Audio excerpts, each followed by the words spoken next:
Her grandfather wasn't worth talking about. Suddenly there's this knife in front of me. He didn't take any crap. He had enemies. He may have come across as a real hard ass. He was actually pickpocketing. They weren't even his cows. Things were done on the sly. I've got a bucket of tomatoes. You give me a bucket of corn. You also can't trust the people you work with. Just because they're long gone doesn't mean they can't hear you. I could hear them grunting before I could even see them. Hello, beautiful souls, and welcome to the Medium's Table. I'm your host, Michelle Gardner. This podcast is your personal invitation to join me at the intersection of the everyday and the extraordinary. Together, we'll explore the magic of mediumship, share spiritual stories, and connect with fellow mediums on this incredible journey. So grab a seat, pour yourself a cuppa, and come join us at the Medium's Table, where spirits gather and stories unfold. In this episode, I'll be talking about the knife-wielding, pickpocketing, cattle-rustling life of William McMurray. William McMurray, oh my gosh, this was one of the most interesting readings I have probably done to date. This guy is such a character. Like, his lifestyle was like, what? I cannot wait for you to hear it.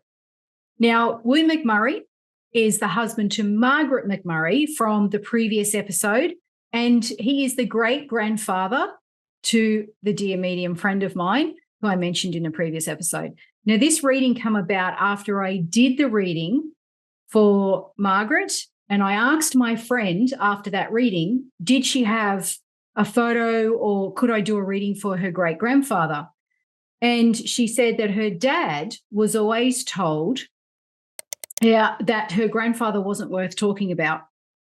Now, of course, when someone says that, you get curious. So my curiosity is totally piqued, and I'm like, okay, I need to know more. So she didn't have a photo. Now it was like, who is this mystery man? What did he do? Like, how bad could he have been? So I said to her, all right, just give me a name. I can work with a name. So she gave me his name, and that's all I had to work from, William John McMurray. Now, to be clear, prior to the reading, the only information I had was this man's name and that he was from Ireland. And I know this because I read for his wife prior. Now, I did find out after the reading that he would have been born in the late 1800s as well, as was Margaret. Now, let's get into who was William McMurray. I asked William what sort of person he was, as in, who was he? He brings me the sound of people saying, what kind of animal? What sort of animal? Now, he would have been considered someone who was very much lesser than others. They're on the lower end of the scale, so to speak, in society, being compared to an animal. Now, remember, if he was born in the late 1800s, this would have been now the early 1900s or into the 1900s that he would have become an adult. William then talks about money. He didn't have a lot of money, and he shows me the inside of his house.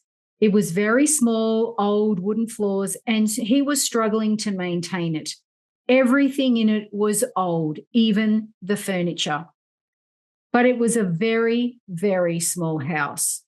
William also pulls coins out of his pocket, and he's trying to show me these coins. There was probably about 4 coins, that came out of his pocket. He shows me that there are shillings and pence, a small amount of coins. Again, he's showing me this, and this is how he's showing me the small amount of money that he had, and again, Spirit needs to try and communicate with me on many different levels and in many different ways.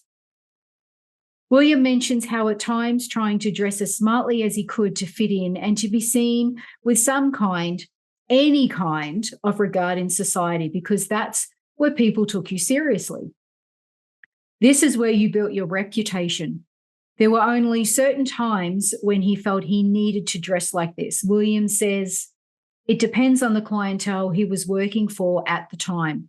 Now, this also was dependent on what sort of job he was doing. But again, it's almost like These things have an under the table feel to them, like they were underhanded. These were jobs that were paid the best, he says. William says he was hard, and he mentions tattoos. Now, when he says this, it's like not many people would have had them. But if you had them, it meant that you were tough. He was someone who was a hard person, therefore he had them. He shows me the tattoos would have been on the side of his shoulder at the top, and where there would have been just like a medium-sized tattoo. Now, as I go into a deeper state during the reading, it's like I've literally joined William at an old wooden table in his world, in the spirit world, to talk. He suddenly produces a big knife, like a carving knife. I was taken aback by, suddenly there's this knife in front of me, and my first instinct is to say, hey, just put that down, just calm down and put it down. And that's what what he's actually trying to show me by doing that is not to scare me, but he's showing me that he didn't take any crap. No one mucked around with him. He's showing me he wouldn't be afraid to threaten someone with it. Whether or not he'd use it would be a different story, but he had enemies, and he would have got himself into situations and deals, or things along those lines, and discussions that may not have gone to plan. So, this would have been something to sort of a little bit of a scare tactic. We probably don't want to know if he actually did use it, but he assures me he didn't want to use it. So anyway, we'll trust his word on that. William mentions loving those winter nights where he'd just be wrapped in a warm blanket by the fire. He says it was cozy and there was just something about it. So again, we still do see the softer side to Spirit. He may have come across as a real hard ass, but there was that soft side to him. William didn't care much for the manual labour. For example, if he ever had to do, raking leaves at home or something, like that around the yard, he'd rather be out there doing what he knew. And that's rustling, cattle, and doing all those other sorts of wheelings and dealings. And it's not like it was a thrill for him, but it was just a way of life. And he was just used to it and was pretty much, it really was pretty much that simple. It was just factual, straightforward. That's just how it was.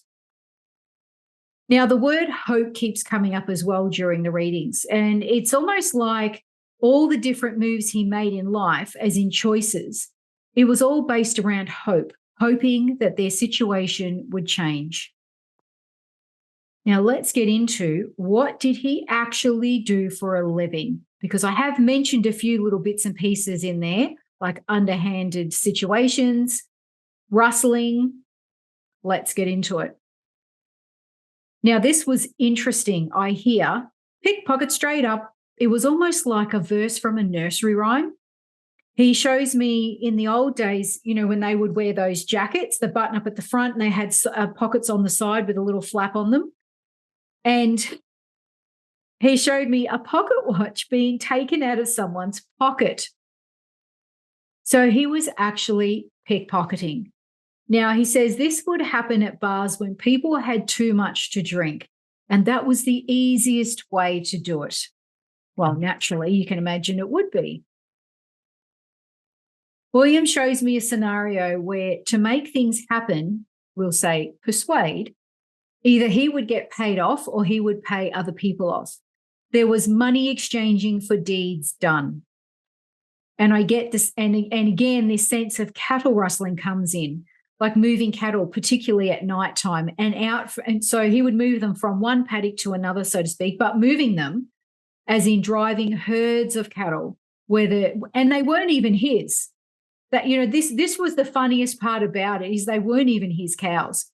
There were others involved in it. And I could see in the shadows, when he's showing me this, I can see it's dark, but you can see the silhouettes, the shadows of other men in the dark around the cows.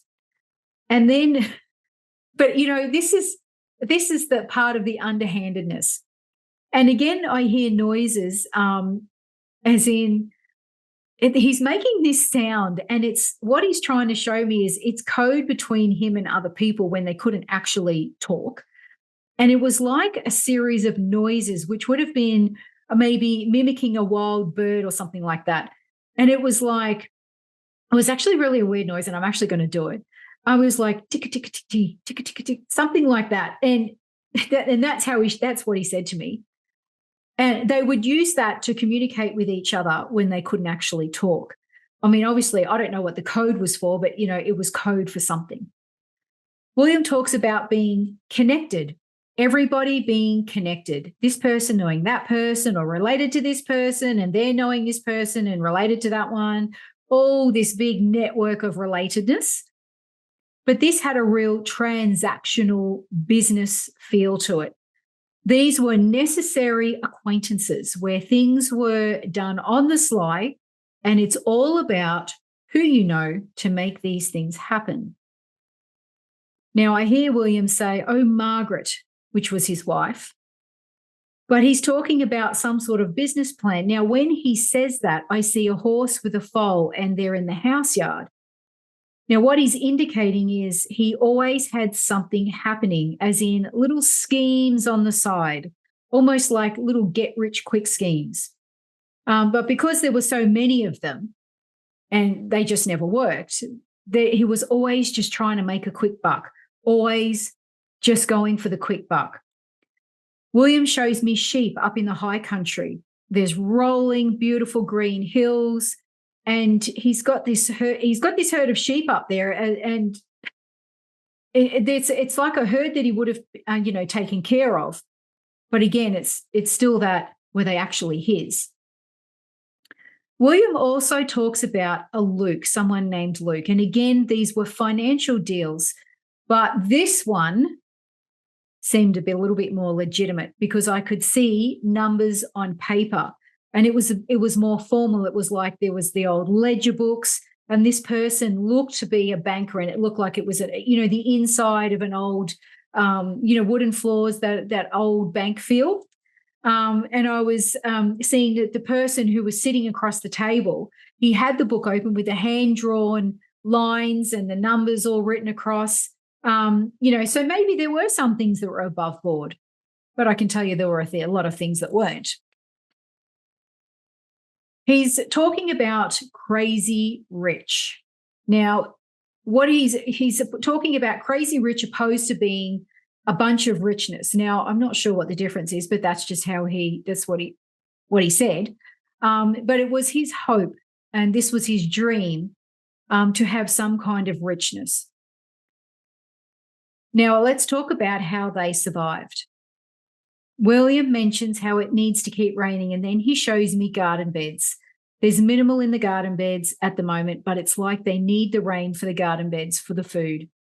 Now, I'm also being shown things like fruits and vegetables, particularly something that looked like tomatoes, for example, being put into a bucket. And these were collected in an apron or a shirt and then placed in the bucket. Everything was homegrown, and they were being collected to also barter with someone. So, the old scenario, I've got a bucket of tomatoes, you give me a bucket of corn, so there's, they were getting ready to transact. Now, in one part of the reading, I was so deep, and what William was showing me was so real. It was like I was there with him, and I almost said out loud, "How much did you stash?" Now, what he's showing me is a great big boulder, and they're up on a grassy hill, and you look down over the country, and there's a gap in the boulders, and he's putting these bags in these gaps in the boulders, and he's hiding them in there to stash them. And he's stashing what looks to be some sort of food products in the gap of the boulders. And he shows me it comes down to whatever he could get his hands on. But what he was also portraying was, in the case where you are dealing in this type of industry or work, you also can't trust the people you work with. So regardless of what they may have stolen or what they may have gotten underhanded, it's also about what they could take from you as well. It was almost like double underhandings. Now let's talk about other family members. William shows me his young children. They would go near the paddock, and it was, I almost want to say, for entertainment, but They would be on the other side of the fence watching.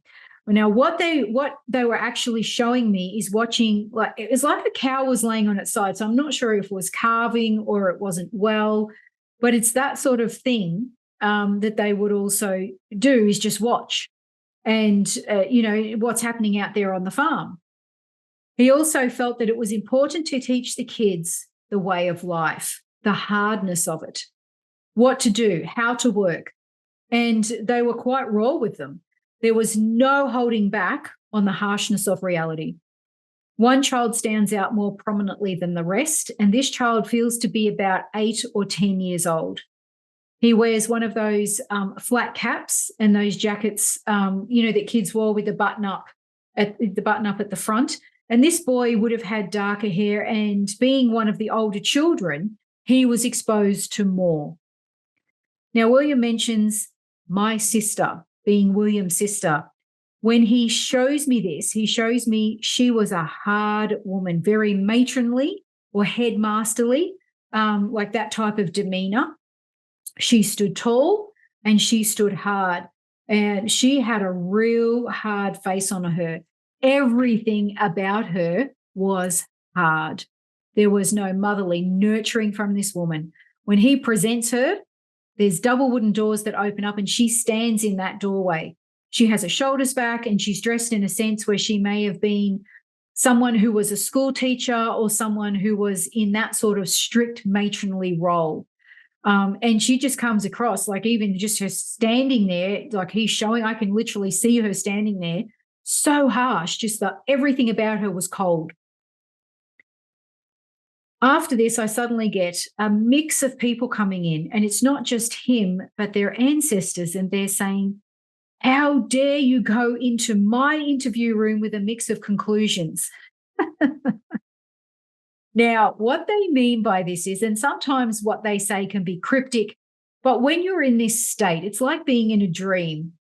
You can see things, but you also know so many more things about the situation or scenario. So what they mean by this is, it's like going into this reading with all these assumptions that may not be true, and the assumptions they hear from current living family members.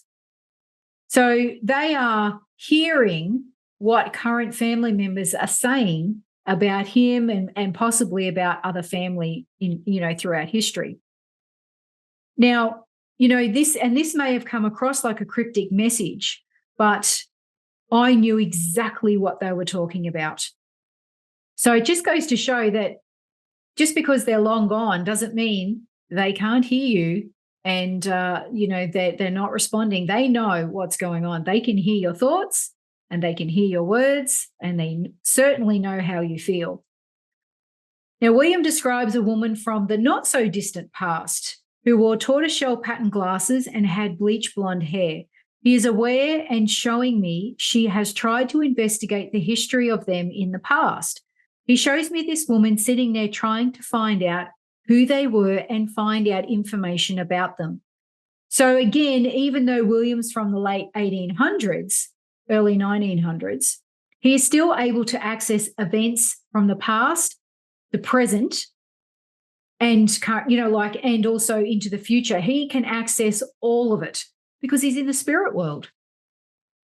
Let's talk about medical conditions.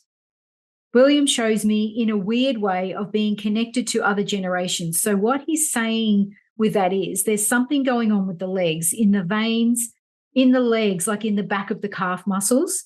Now, I'm not sure what the condition is, but, or what he's showing me, but it's for my own reference from my reference library. It's almost like varicose veins, but it's not. If I was medically minded, I would be able to use that knowledge as a reference and be more accurate with what he's showing me. But unfortunately, I'm not medically minded. And that's my only reference, is that it looks like varicose veins in the calf muscles. Another thing William shows me is his shin bone, and he's tapping on it and he's saying it's turned to stone. Now, when he shows me this, it's almost like there's a rod or some sort of like an acrylic piece that runs from the shin bone, from the knee down to the shin bone, like down the shin bone. Now, what he's trying to, he's emphasizing that part of the leg. He's showing me that area. Now, it would have been said back in the day that when something was stiff or it couldn't move properly, like a joint or something going on with the bones, that it turned to stone. And this would have been his right leg. So again, this was, I'm not sure I actually haven't Googled it, but perhaps a saying around that time, like when something didn't work properly, even if it was maybe like arthritis or something, they didn't quite know what it was, that it turned to stone because it couldn't move properly. William also brings me the feeling that there would have been something going on with the side of his mouth. Now, whether it was a bit droopy or drawn or scarred, there's something there where it may not have functioned correctly. And while he was focused on that area, I could see that he had a moustache. Now, let's talk about the beloved farm animals. William obviously loved dogs because he shows me a dog. It's a black and white speckled dog, and it looked very much like a blue heeler, which is an Australian cattle dog, but a little bit different. But still with that instinct. So the dog still had that instinct for hunting and rounding up sheep.